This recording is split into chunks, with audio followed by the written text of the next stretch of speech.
Okay. So today's topic is ITP. So full form of ITP is immune thrombocytopenia. ठीक है. What do you mean by immune? Immune means कि कुछ भी जो हमारी immunity system attack करती है, ठीक है, that is the term immune.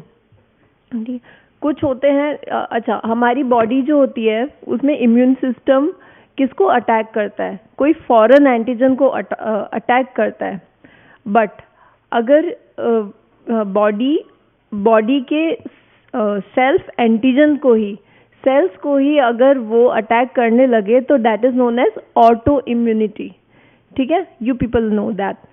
So immune thrombocytopenia is an example of auto immunity. Platelets को इम्यून सिस्टम अटैक करती है. जो बॉडी के प्लेटलेट्स होते हैं उनको ये एज ए एंटीजन रिकॉग्नाइज करती है और उनको इम्यून सिस्टम अटैक करता है. ठीक है. So the definition of ITP is it is an haematological auto immune disorder. ठीक है, डेफिनेशन समझ में आ गई सबको.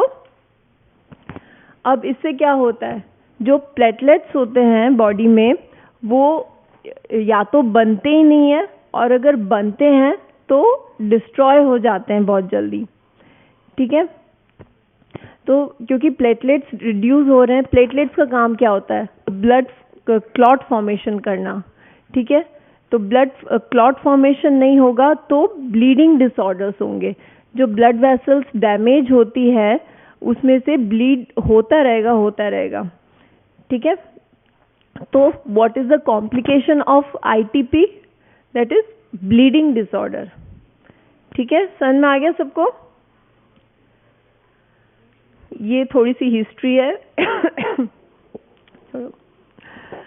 अच्छा, अब age group. It can affect the age group, any age group. ठीक है, चिल्ड्रन में भी होता है, ओल्डर एज में भी होता है, एडल्ट्स में भी होता है. ठीक है, कहीं पे भी हो सकता है. और कोई जेंडर प्रेडिलेक्शन नहीं है, मेल फीमेल्स दोनों में होता है. So equal age group is affected by the ITP. ठीक है. ओके, नाउ क्लासिफिकेशन इन्होंने डिवाइड किया है ऑन द बेसिस ऑफ कि how many months of diagnosed. ठीक है, अगर लेस देन 3 मंथ्स है it means it is newly diagnosed. 3 to 12 months है that means it is persistent. And more than 12 months है it means that is chronic ITP. सो कई बार क्या होता है कि डायग्नोज नहीं हो पाता. ये लोग जो होते हैं वो ब्लीडिंग डिसऑर्डर्स के साथ आते हैं. Suddenly they come with the bleeding disorders जब प्लेटलेट बिल्कुल लेस देन 10,000 रह जाते हैं. क्योंकि जब प्लेटलेट 50,000 या 70,000 तक होते हैं तब कोई ब्लीडिंग मैनिफेस्टेशंस नहीं होता. तो ब्लीडिंग मैनिफेस्टेशंस तब आते हैं जब प्लेटलेट्स 50,000 से कम होते हैं. तो तब हम पता चलता है, तब बाकी सारे कॉजेज रूल आउट कर देते हैं and then we come to know that it is a case of ITP. ठीक है. So ITP patients have increased risk of experiencing bruising and spontaneous bleeding. Patient with platelet counts less than 30 into 10 to the power 9 are at increased risk of serious bleeding events. अच्छा, platelet counts हमारी body में normal कितने होते हैं? Anyone? Okay, 1.5 lakh to 4.5 lakh होते हैं. ठीक है. मैनिफेस्टेशन जब भी प्लेटलेट कम होते हैं तो कितने प्लेटलेट काउंट पे मैनिफेस्टेशंस आना शुरू होते हैं?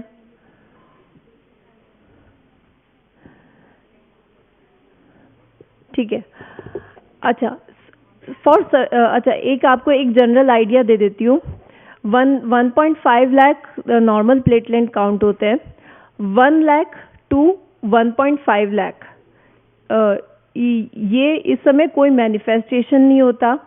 प्लस कोई थेरेपी इतने रेंज में अगर प्लेटलेट होते हैं तो कोई थेरेपी कॉन्ट्राइंडिकेटेड नहीं होती. ठीक है. सर्जरीज भी हो जाती है, सब हो जाता है. बट 1 लाख से कम प्लेटलेट होते हैं. अगर 50 से 1 लाख के बीच होते हैं तो मेडिकली तो पेशेंट बिल्कुल सही होता है, but surgically he is unfit. Surgery लोग तब तक परफॉर्म नहीं करते जब तक प्लेटलेट्स 1 लाख से ऊपर नहीं होता। अब बात आती है 50,000 से कम की, ठीक है। 50,000 तक तो कोई मैनिफेस्टेशन नहीं होगा। 50,000 से कम पे प्लेटलेट 30 to 50,000 एक रेंज होती है। जब प्लेटलेट ब्लीडिंग डिसऑर्डर तभी होता है जब किसी इंसान को चोट लगती है। जब चोट लगती है, जब उसको ब्लीडिंग होती है, तब उसके वो ब्लीडिंग जो होती है वहाँ पे ब्लड क्लॉट नहीं हो पाता, ब्रूज, एक्सटेंडेड ब्रूज हो जाता है, ठीक है। तो वो मैनिफेस्टेशन 30 to 50,000 प्लेटलेट्स पे आता है। और लेस देन 30,000, जब 30,000 से भी कम होती है तो स्पॉन्टेनियस ब्रूज होती है, बिना चोट लगे भी ब्रूजिंग शुरू हो जाती है, पिटैकिया फॉर्मेशंस हो जाते हैं, ठीक है। ये होते हैं लेस देन 30,000। और लेस देन 10,000 पे स्पॉन्टेनियस इंटरनल ब्लीडिंग के रिस्क शुरू हो जाते हैं, अपने आप ब्रेन हैमरेज हो जाता है, अपने आप इंटरनल हेमेटोमास हो जाते हैं। दैट इज लेस देन 10,000, ठीक है। तो प्लेटलेट को की थेरेपी की ज़रूरत कब पड़ी? लेस देन 50,000 पे उसको थेरेपी की ज़रूरत पड़ जाती है, ठीक है। और लेस देन 10,000 पे लाइफ थ्रेटनिंग ब्लीडिंग शुरू हो जाती है। मोर देन 10,000 पे लाइफ थ्रेटनिंग ब्लीडिंग कम होती है।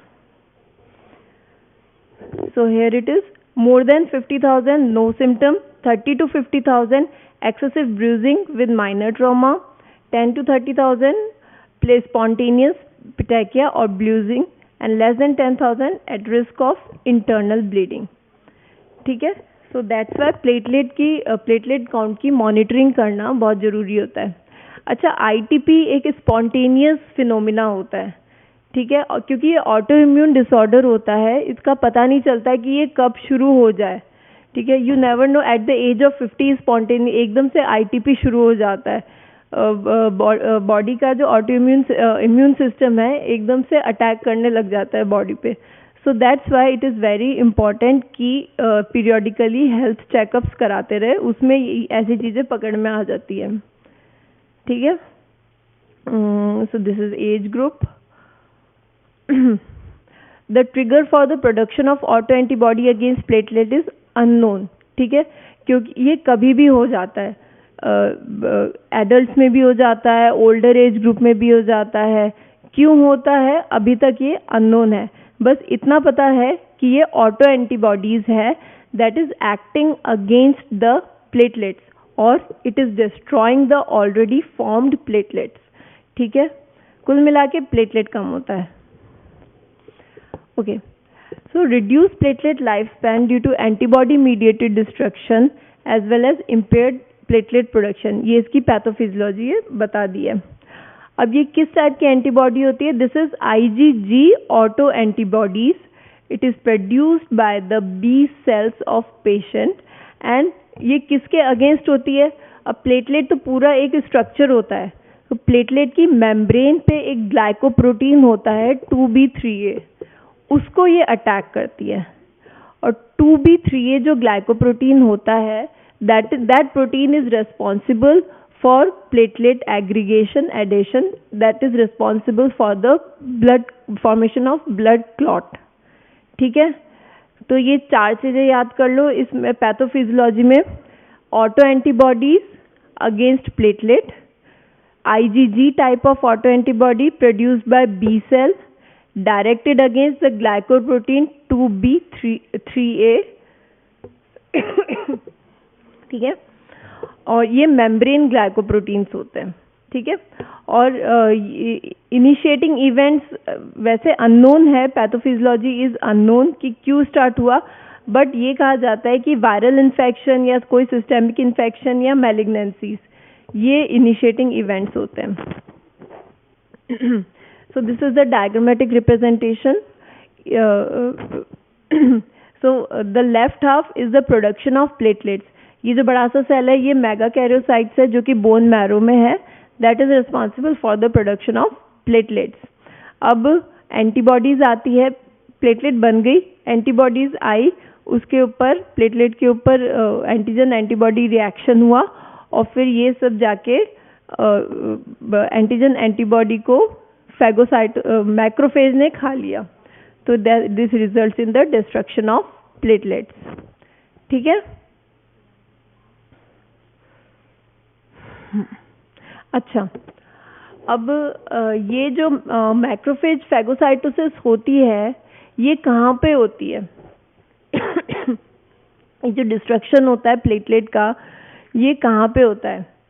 ये होता है मेजॉरिटी स्प्लीन में। ठीक है, कि spleen is a hematolymphoid organ of our body. ठीक है, उसमें हेमाटोलिम्फॉइड सेल्स होते हैं, लिम्फॉइड फॉलिकल्स होते हैं, इसमें साइनसेस होते हैं जिसमें मैक्रोफेजेस होते हैं। तो बॉडी हेमाटोलॉजिकल गंदगी जितनी भी होती है ना, वो सब मैक्रोफेजेस में जाके स्प्लीन में जाके खत्म होती है। तो स्प्लीन में फैगोसाइटोसिस हो जाती है, एंटीजन एंटीबॉडी ये जो कॉम्प्लेक्स बना है उसकी।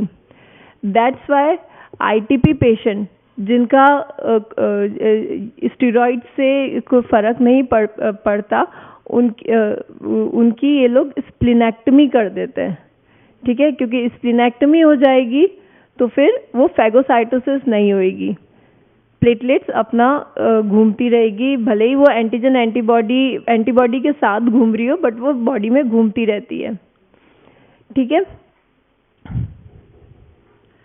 Okay, now diagnosis. सिर्फ एक चीज है कि इसमें प्लेटलेट्स रिड्यूस होते हैं और इसकी वजह से ब्लीडिंग डिसऑर्डर्स होते हैं। अब ये ब्लीडिंग डिसऑर्डर में मैनिफेस्टेशंस क्या क्या होंगे? ब्रूजिंग होगी, परप्यूरा होगा, पिटैकिया होगा। ठीक है, और ज़्यादा और प्लेटलेट्स अगर कम हुए तो स्पॉन्टेनियस ब्लीडिंग होगी, हेमेटोमा होगा, हमाटोमाज होंगे, इंटरनल ब्लीडिंग्स होगी, स्पॉन्टेनियस इंट्राक्रैनियल ब्लीड्स होगी, दैट आर सीवियर मैनिफेस्टेशंस। तो ये ब्लीडिंग के जितने भी मैनिफेस्टेशंस होते हैं ना, ये सारे आपके आईटीपी के सिम्टम्स में आएंगे। ठीक है, पिटैकिया, परप्यूरा, अनयूजुअल और इजी ब्रूजिंग और haematoma, persistent bleeding symptoms from cuts or other injuries। 2 minute. ठीक है, म्यूकोजल ब्लीडिंग, frequent और heavy nose bleeds, hemorrhage from any other sites। ठीक है, तो ये सारे आईटीपी के सिम्टम्स होंगे। और आईटीपी कैसे कैच करते हैं सिम्टम्स? थ्रू अगर ये सारे सिम्टम्स है तो पेशेंट जाएगा डॉक्टर के पास, वरना रूटीन ब्लड टेस्ट से ही आईटीपी डायग्नोज हो सकता है। That's why in fact majority of the cases are ITP are remain undiagnosed. ठीक है,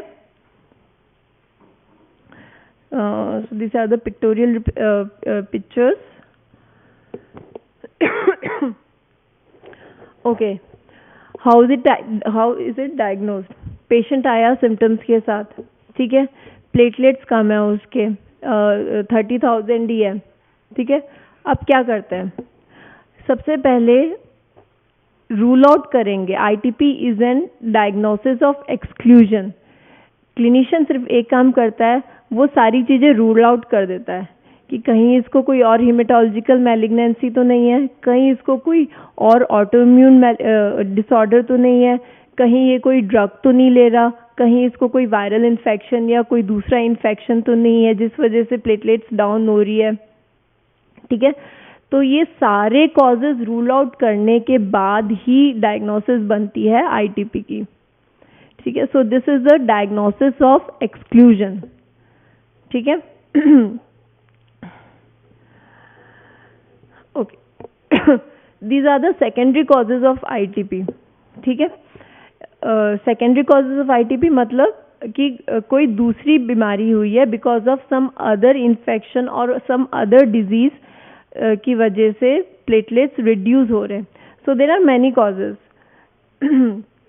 ठीक है, 80% तो प्राइमरी कॉज होते हैं, कुछ 1-2% ये सारे सेकेंडरी कॉजेज है। आप कुछ भी नाम बोल सकते हो, viral infection, bacterial infection, autoimmune disorders. ठीक है, किसी में भी प्लेटलेट्स डाउन हो सकते हैं। प्लेटलेट्स डाउन क्यों होते हैं? Because these such infections result in the suppression of marrow. Bone marrow को सप्रेस कर देती है। ठीक है, लैब में लैब टेस्ट क्या करते हैं? वही, it is since it is a diagnosis of exclusion, तो lab test is directed towards the diagnosis of other manifestations, other diseases, जैसे कि HIV, hepatitis B, vitamin B12, folic acid, जिनकी वजह से मैरो सप्रेस होती है, उनको डायग्नोस करेंगे।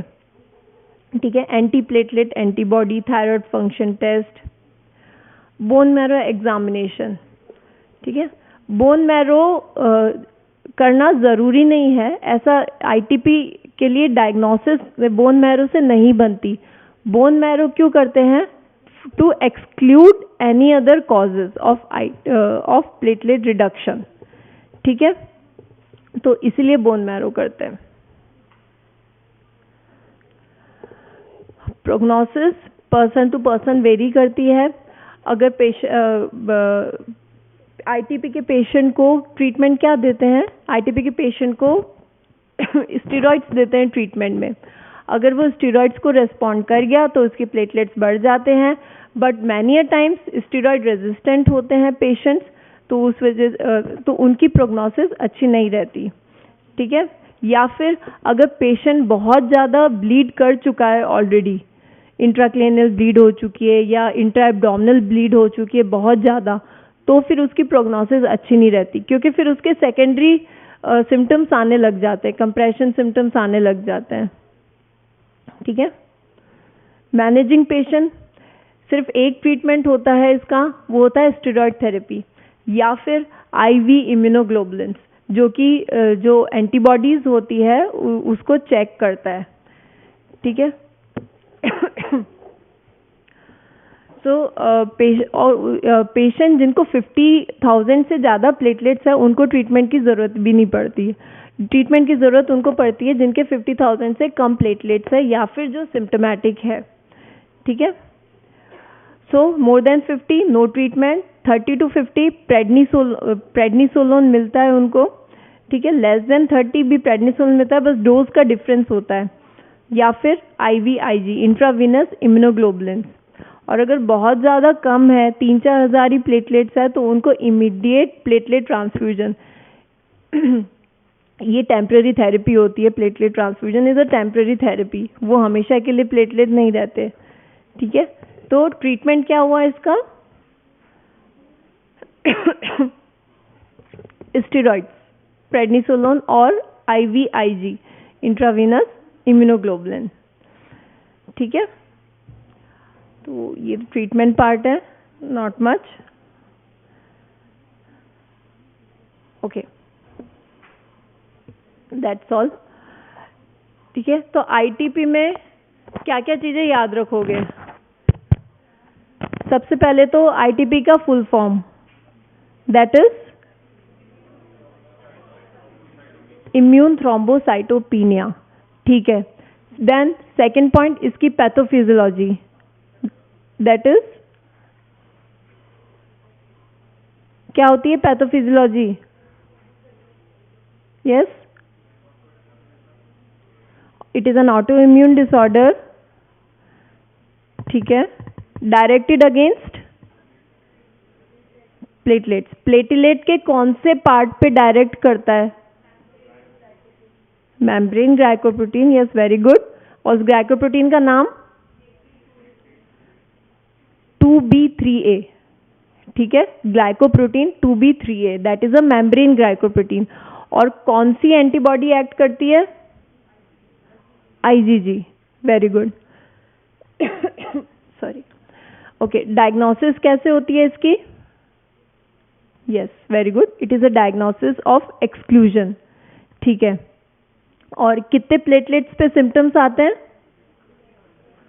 50,000 पे सिम्टम्स आते हैं। ठीक है, 30 to 50,000 पे क्या सिम्टम्स आते हैं? Excessive bruising. ठीक है, इंजरीज ऑन, हाँ, cuts, trauma, excessive bruising on trauma, cuts and injuries. ठीक है, 10 to 30,000 पे क्या सिम्टम्स आते हैं? पर्प्यूरा, पिटैगिया। ठीक है, स्पॉन्टेनियस परप्यूरास होते हैं, ठीक है।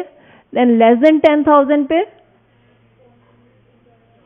Yes spontaneous internal bleeding, intracranial bleeding, intraabdominal bleeding, ठीक है, that is life threatening bleeding, ठीक है। अच्छा और ट्रीटमेंट क्या होता है इसका? Steroids and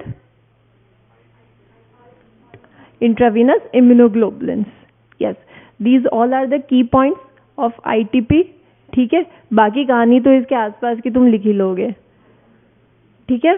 okay, that's all for today's presentation.